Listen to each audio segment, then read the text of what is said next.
tikrai labai, kad būtų, kaip sakykime, neadekvatu. Finansiškai net nebijokim to žodžio. Arba miręs medis turi būti, ne? Nu, tai arba miręs, arba, ta prasme, būna tikrai situacijų, kad, na, yra šalia greta ir čia aš tikrai matyčiau keletą medžių, kurie dėja, bet jų buvimas jisai trukdo kitam kitą medį užgožia ir žiūrint į ilgalaikę perspektyvą, kad vienas kitam trukdo, nei vienam negerai, bet aš pagal rūšį nesudėsiu. Kad sausai nekalbėtų nuo teorijos žmogaus praktika. Va, matot berželį, taip? Nustelbtas aplinkinį medį. Kokia laja? Nereikia būti žinovu, kad pasakytume, nustelbtas medis. Jo perspektyvos labai neaiškios. Ne. Prašau, kur vidury, neklaidink. Pusė to. Čia man viską pati matau. Kas žinoš, nesupranta, ką reikia ir kad... Nustelbtas medelis, taip? Užgožtas aplinkinį. Ir jo perspektyva kokia laja, man tai išlaudėjus.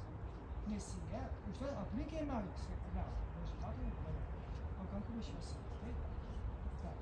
O tas jau nustelbtas, jau jo labai miglotas ir daug nereikėtų jį investuoti. Jisai nebus niekada, nes jau tokio gali. Tai va. O koks dar būtų medis, kur reikėtų, pavyzdžiui, nu, va, tai spręsti? Aš neskau, kai jį pjauti. Ne, va, nu, pavyzdžiui, milotas perspektyvas. Čia kaip yra. O kaip nieks nematė, už to namo, 3 beržus, ant beveik prieš kampą, 3 beržus. Pareinu iš parduotuvės, 3 beržai, švarotėliai, šerdis švarotėlis, kažkam reikėjo ir nupjovė, išvežė, aš nupaveikslavau ir kas iš to. Kažkam reikėjo. Nu, leidimą turim, jeigu tai. Čia jau leidimą neturėjai, 100%. Dabar žiūrėkim, kas čia yra. Jų būna, jų daugybė būna. Bet tokiais atvejais, man paskambinkit tokiais atvejais. Taip, yra dalykų, nu jeigu norim konkrečių pavyzdžių, Regidijos turbūt supras. Dėsiu vaikus pasimačiau, kad paksitėti iš tikrųjų. Tai taipogi, sakyčiau, kaštonas, nors ir čia visi labai kalbam, kad kaštonai labai serga, labai čia blogai, bet šiaip kaip medis, tai jie yra labai gajus, labai stiprus, labai gerai laja atsinaujina ir matyti jau, kad čia jis turbūt gal ir nupjautas ir nugenėtas labai negražiai kažkada buvo, bet vėlgi va toliau visur laja atsiauginęs, nu, gražiausiai, tikrai puikiai, bet, na, jam tos erdvės čia yra mažoka. Ir kaip pavyzdys, va čia šalia turim vaselį, ne, tokį lajos, va kairėje pusėje jisai visiškai praktiškai neturi. Laja visiškai ažūriška yra, kamieno nulaibėjimas labai mažas ir toksai liaunas, labai, nesakyčiau, kad jis yra pavojingas medis, jokių būdų, bet ilgalaikės perspektyvos, na ir kad jisai ten, kaip pavyzdys, uosiai gali ir 150, ir 250 metų užaugti, nu, be šansų, net nesvajoti, nes tiesiog tokia yra susiformavusi laja. Tai yra tokių želdinių, taip mes galbūt dėmesį kreipiam, kad čia, sakykime, čia virš žaidimo aikštelės, reikėtų jau susitvarkyti, nes greitų metu čia pradės vaikai lakstyti. Tikrai taip sutinku. Greta ten tuopa tokia yra irgi stambi, gal galėsim nueiti, va ten pro arbatą kažkur, tai pažiūrėsim plačiau, taipogi irgi prašosi priežiūros. Bet yra ir kitų želdinių, kurie dėja, bet kažkada gyvenime buvo nekokybiškai genėti, tai galim į tą temą įvažiuoti. Tai va čia, matot, šitie, tai yra trapieji gluosniai, saliks genties medžiai, tai taip, jie yra gana gajus, gana atsparus ir geba gana vėl atsinaujinti tą lają, bet jeigu mes padarytume ten kokį rezistografo ar tomografo tyrimą, tai toje vietoje, tų didžiulių pjūvių vietoje, ten yra puviniai. Ir tie puviniai, išsiplėtę gerokai yra šerdinėje dalyje. Kokia problema su tokiu genėjimu? Tai yra masiškai visoje šalyje ir daugelį Europos šalių, ypač su šita rūšim dar. Tai sako, nupjauni, žmonės ten visi labai džiaugiasi, ten sako, šviečia saulė, labai smagu būna, bet tai yra, aš vadinu, tą genėjimą meškos paslaugą. Tuom kart, mums kaip ir valio, gerai būna, bet ateityje medis stresuodamas labai apželia kamienai stipriai ir užsiaugina dar didesnę lają ir dar didesnę žalios masės kiekį medis užsiaugina galiausiai. kai taip nugenima. Ir kas po to dar vyksta, jau čia mes turime, drįsčiau spėti, kad prieš kokius 15 metų, Egidijau, yra pjauta. 15, 20 metų kažkur pjauta yra atgal šitie pjūviai. Kas atsitinka, va toj pjūvio vietoj, ten yra puvinys šerdyje pačioje. O šitos kolonos, nauja laja, yra dalinai išpuvusiame tokiam krumplyje, išaugus. Tai va čia ir yra problema, kad kai tie medžiai pasiekia pradžioj, taip, jie želia, ten apželia gražiai, sako apvalu, gražu, ten man krūmelis, bumbuliukas kažkoks, bet kai užauga to masė pernelyg didelė, o ten yra pažeidimas ir yra puvinys, jie pradeda išlūžinėti kažkada. Arba iš tos pačios vietos, kur pjūvis buvo senai atliktas, arba kažkurioje dalyje lūžta. Ne kažkada, o va, atkreipkite dėmesį. Kas čia? Bet aš norėjau ten pasižiūrėti. Norėjau pasakyti čia. Medžiai pasiekia jau to brandą ir jie natūraliai tiesiog lūžta. Bet čia mes minėjom ir dėl šitų... Nu, kai nudžius, tai nudžius, o dabar gražu, tegul būna. Tai mes nieko čia mes aptariam. Gražu, tik tai kalbam. Pasodint dar daugiau biškį, kokių galingesnių Čia yra ąžuoliukų. pakankamai tankumo. Nepakankamai jau Lietuva ir taip jau nusipjovėm viską, kas įmanoma. Jo, neįsiplėtėm. Egidijus ir sako, yra svarbu kokybė. Mat nekokybiškai genėti. Jo, yra kaip yra, čia mes dabar, ir būna, ir bus dar ilgai tų nekokybiškų genėjimų, bet dabar turime tokią situaciją ir reikia, su ją pasirinkti tą sprendimą, kuris tiek... Ir atidėjom, tas šermukšnis, taip, dėsningai pakrytas. Va, jau tas skirtylas nelabai aiškinas, taip? Tai ten saulės pasigauna, matomai kažkiek čia. Ir pats lūžtantis.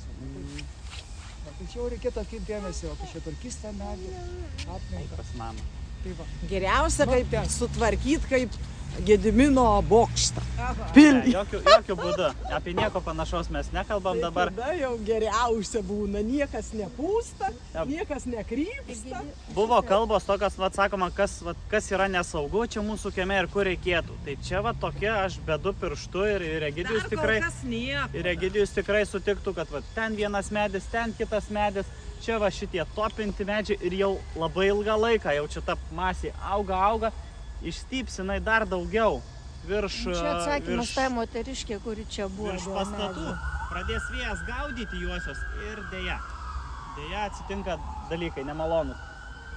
Dar ko nesam pastebėję, aš apsėjau šitą kiemą, tai labai gražiai mums atrodo lyg ir šitą liepą. Tai aš tiesiog jums, kaip sakėt, ką reikėtų tvarkyti, tai tokius mačiau želdinius. Manau, galim ir eiti arčiau gal. Pajudėsim truputį, pažiūrėsim. Aš norėjau palaukti dar, kadangi mes nueinam nuo tos vietos. Aha. Paklaus čia, kur kaip tokie gyvūs. Ten buvęs dar vienas stambus arba gal net ir keli dar kamienai. Ir jie išlūžę. Taip, čia nėra labai sveikintinas dalykas ir nėra labai ilgaamžis dalykas, kai yra keli kamienai vienas šalia kito suaugę. Spėčiau, kad dažnu atveju, kaip ir matau, tai sako, kažkas kreipiasi, sako, čia jau virsta, čia pavirto negerai, reikia pjauti. Gerai, atvažiuoja čia šalia, matom, ir nupjauna. Ten yra nupjautas dar vienas kamienas. Kas tada atsitinka? Aš ką tik sakiau. Kas tada atsitinka, kai mes nupjaunam tokį didelį kamieną, masyvų, žalią? Nestabilus pasidaro. Puvinys. Taigi puvinys iš karto ateina.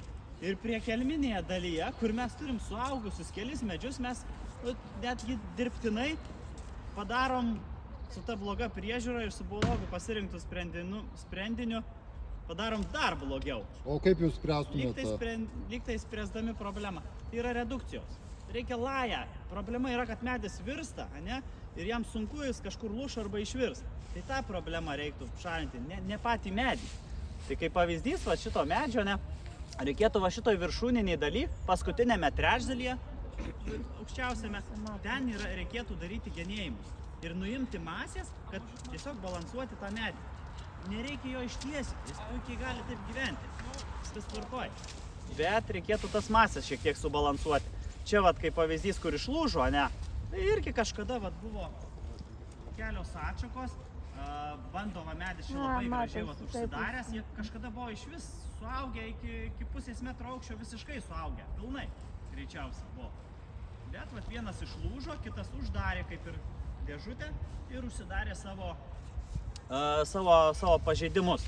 Tai čia vat dažnu atveju ten taip pat su gluosniais, taip pat su tuopom yra, sako, tai čia minkštieji lapuočiai, čia menkaverčiai, čia greitai auga, greitai miršta, lūžta, lūžinėja. Prašau pavyzdys, net ir kaip išlūžo, pusė medžio išlūžo ir jis toliau savo susitvarko ir gali gyventi. Kaip koksai uosis, ar tai netgi sakyčiau ir klevas, tokio lūžio, tai dažnu atveju nesusitvarko ir daug trumpiau pagyvena, be kažkokių papildomų intervencijų. Čia pamatosi nieko nebuvo daryta. Šiaip dažnu atveju mes beveik visada sakom, jeigu kažkokia dalis medžio išlūžo, likusias dėl saugumo būtina yra sutvarkyti, nes tiesiog medis pripratęs buvo, sakykime, turėti tokį balansą, staigiai vienas dingo balansas. Jis iškart drastiškai pasikeičia. Tai jį būtina tvarkyti išlūžus į medį ir gana skubiai. Metų, pusmečio, pusantrų metų bėgė. Būtina sutvarkyti. Dažnu atveju, ypač nesiplėsiu kai kurios rūšys, tai sakau, pusmečio metų bėgė vėl lūžta labai greitai. Nes tiesiog tas balansas per staigiai jam pasikeičia. O čia šiaip norėjau paklausti, jau čia ne tema gal. Čia medžius kiek yra jie savaimės ar sodinami? Visi sodinti, visi. Visi. Gal yra savaiminukų, taip, bet čia visi yra kultūriniai želdynai, sovietmečio laikotarpio. Atitinka žodį želdiniai. Tai va, kad užsiminė Egidijus apie, nors gal vėliau šitą, ten prieisim prie tų medžių. O dar norėčiau dar jūsų žiūrėti, atkreipti, neskubėkite. Truputėlį apie atnaujimo galimybės ir apie alyvas pakalbėkit. Jos yra irgi perkopsio brandą ir sutikti estetinių požiūrių jau nekaip žiūrisi. Ir jas jau reikėtų artimiausiu metu, o esant naujų netgi kitais metais, reikėtų atnaujinti. Nes čia alyvų stoka. Matot, stagarai ir viršūniai tik tai lajas. O alyvos grožis kada? Pavasarį, žiedai, kekės ir va čia tiesiog. Čia, aš tai siūliu, tokį krūmą, alyvos tai kas sumedėję tokie krūmai. Čia reikėtų tiesiog atnaujinti. Nes jau jie irgi mato išgriuvę, tik tai stagarai išstypso, ne kažką iš jų padarys. Tiesiog reikia atnaujinti, kitą pasodinti krūmą. Aš kalbu apie alyvą. Nebus taip, kad nupjaut pinigų užteks, o atnaujinti tą žodį nebus. Alyvos yra nesaugotinas. Taip, bet čia alyva pagyvintų vietą ir jinai pagyvina, aišku. Be abejo, tai galima dar ir pasodinti. Tai aš apie ką kalbu, apie atnaujinimo ir kartu to kampo papuošimo. Papildomai pasodinti galima. Bet čia buvo, aš girdėjau labai gerą, labai taikliai pastebėtą žodį. Atsako, pas mus yra kokia tendencija, ne tik pas mus mieste, priežiūra, želdinių priežiūra. Tai 70-80% finansų pajamų, sako, aš želdinių priežiūrai, čia miestas šiemet skirsim ten 200 tūkstančių, ne? Tai 150 tūkstančių šalinimui, 50, ten sakykime, 100 tūkstančių šalinimui, 50 tūkstančių kažkokiem atsodinimam, naujų įveisimam, įkūrimam, dar ten kažkokiam gėlynam, dar 30-40 ir medžių genėjimui 20 tūkstančių. Žinai, todėl, kad iš 200. Šiaip tai nėra vedama apskaita, kiek iš atsodintų žuvo. Jinai būtų labai nemalonu stebėti ją. Tai aš ką ir sakau. Tai jūs apie didelės sumas kalbate, einam toliau. Bet taip yra.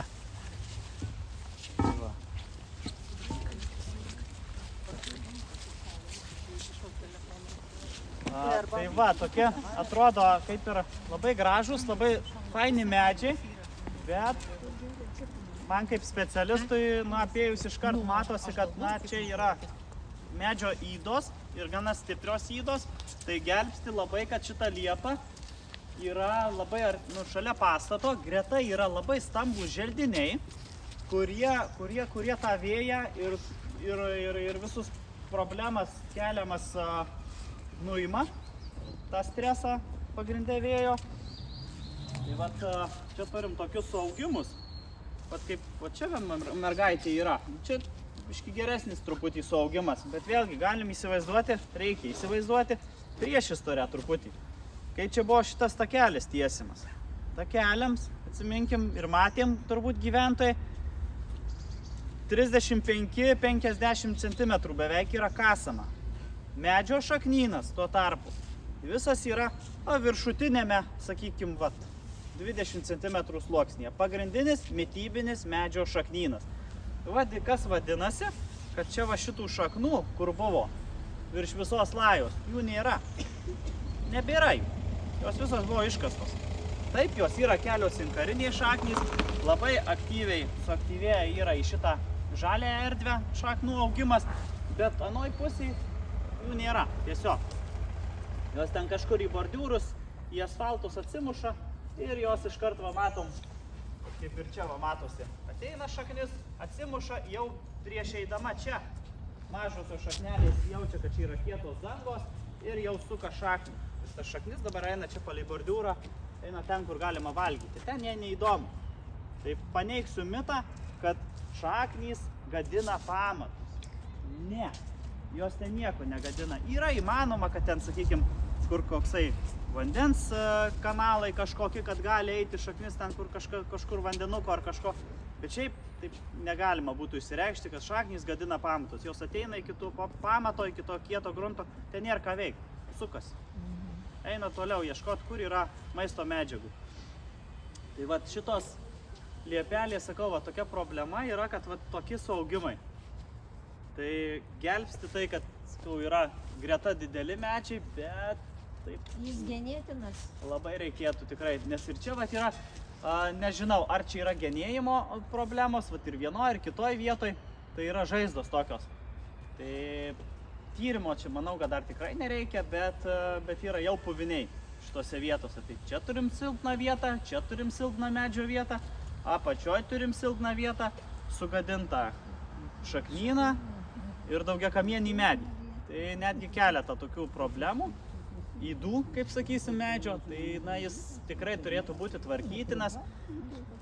Ir kad ir kaip, nenoriu afišuoti, ar kad neteisingai nesuprastumėm, įstatyme želdinių yra įrašyta, kad medžio žeminimas, medžio viršūnės pjovimas. Taip, tai nėra sveikintinas dalykas, tai nėra siekiamybė taip daryti, tai nėra labai padedantis medžiui ten senatvėje. Medis turi turėti savo viršūnę, vieną viršūnę geriausia būtų. Bet kai turim tokias situacijas, mes turim pasirinkti, vat, kaip minėjau, pačioj pradžioj pokalbio, kad mes visgi norim to želdinio, nenorim jo išpjauti, mes jį turim šiek tiek saugesnį padaryti ir truputį pritaikyti. Tai jokių būdų nesakau rinktis tokio varianto, kaip už nugaros buvo padaryta, bet šiek tiek ta viršūnės redukcija, viršūnės žeminimą, svorio to, kuris plečia medį į šonus ir medis ir šiaip, jie vienas nuo kito bėga kamienai, pažiūrėkite, viduryje visiškai nėra šakų. Nėra visiškai, kamienai neturi jokių šakų, į vidų.